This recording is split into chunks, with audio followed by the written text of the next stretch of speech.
I'd actually decided that the best thing to do, because Bundy was in the limelight and in the spotlight and had such a public life, that was probably to have Bundy euthanased. And I made that decision, and then I turned off all my phones and all forms of communication while I processed that first I had to tell Tex and then I had to deal with the public. And this was to be my decision.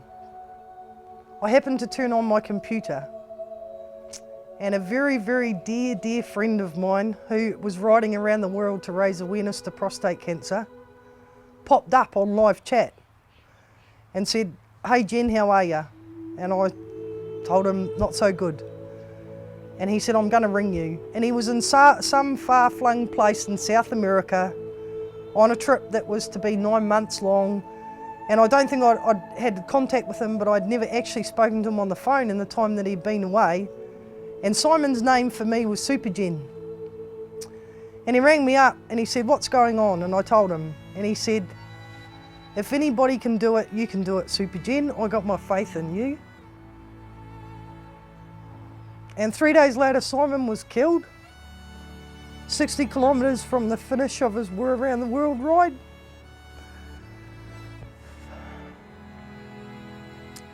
But if it wasn't for him, Bundy wouldn't be here. The following 3 days was an extremely worrying time, but more so incredibly overwhelming, because the sheer hundreds and thousands of emails and contact we had, and emails from little kids saying, "Dr. David, please don't let Bundy die." And photos of them tormenting their own family pets by putting them on their skateboards and in their bicycle baskets and wanting their own pets to emulate what she does. Her treatment cost $15,000, and I signed a consent form for $15,000 that I don't think I even had $15, with no idea how I was going to pay it, but my gut told me it'd all work out.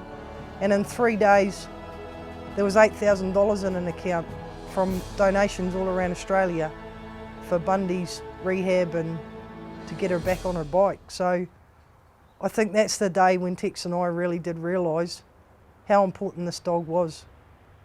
So we discussed it with her specialist as to what her course of treatment would be. And initially it was cage arrest, and Bundy had to be turned every 4 hours around the clock and carried out to the toilet. Once her body had recovered from the initial shock of her injury, we were then to start physio. And I found my new best friend. And my new best friend was a Breville electric toothbrush. Yeah, the electric toothbrush, and just getting all the muscles going again. In a spinal injury such as Bundy's, it's like a big pile up on a motorway. And what you have to do is create a path around the crash site for the traffic to get moving again. So the electric toothbrush became something that I sat on the floor for hours and days and weeks and ran from between her toes up her back legs to get her nerves to talk to her brain again.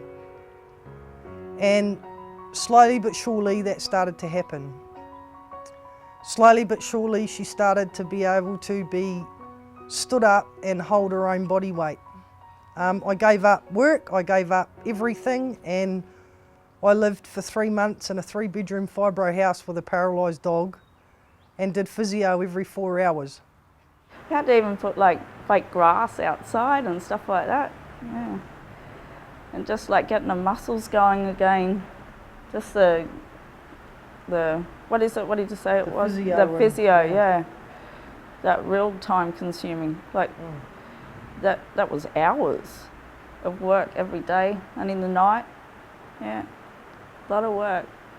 Once we got her where she started to have an idea of where her legs were, walking her over little pieces of stick on the ground so she learnt where her feet were and where to place them. Hours on wobble cushions, getting her balance back. But I truly believe that part of Bundy's recovery is that she had a high sense and a high development of her balance from riding a motorcycle. And I really believe that had she not had that, her rehab would have been vastly different. Bundy's sense of balance is pretty unreal. To sit up on a fuel tank of a bike and ride takes a lot of balance, and you're up the front. And I've been into corners pushing reasonably hard, and Bundy's leaning right out over the front of the fairing, you know, out there loving it. And I'm thinking, Bundy, come back and sit on a tank properly, you know. And she just handles it.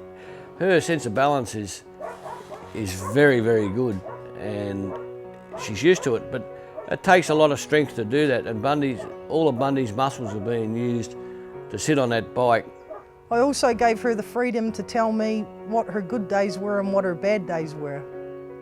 And she was smart, she was clever, and she knew what she could do and what she couldn't do. Once she was better and walking around, she came up to stay with us after that, and she was walking quite well.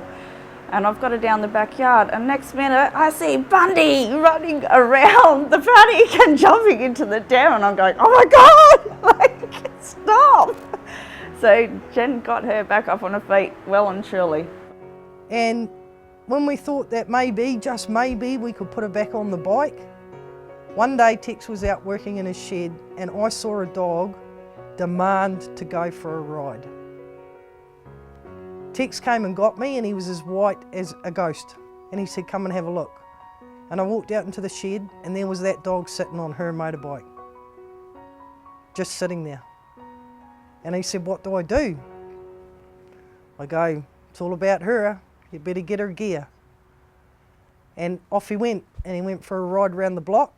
And at that stage, this was a dog that could only walk for about 15 minutes before she was so fatigued she couldn't walk anymore.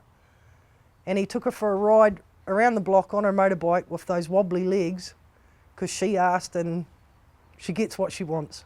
So that was the day I realised that Bundy could ride her bike again, and that we were only caretakers in her role on her bike and motorcycling and in the charity world and what she means to people. And it made it a little bit more serious for me.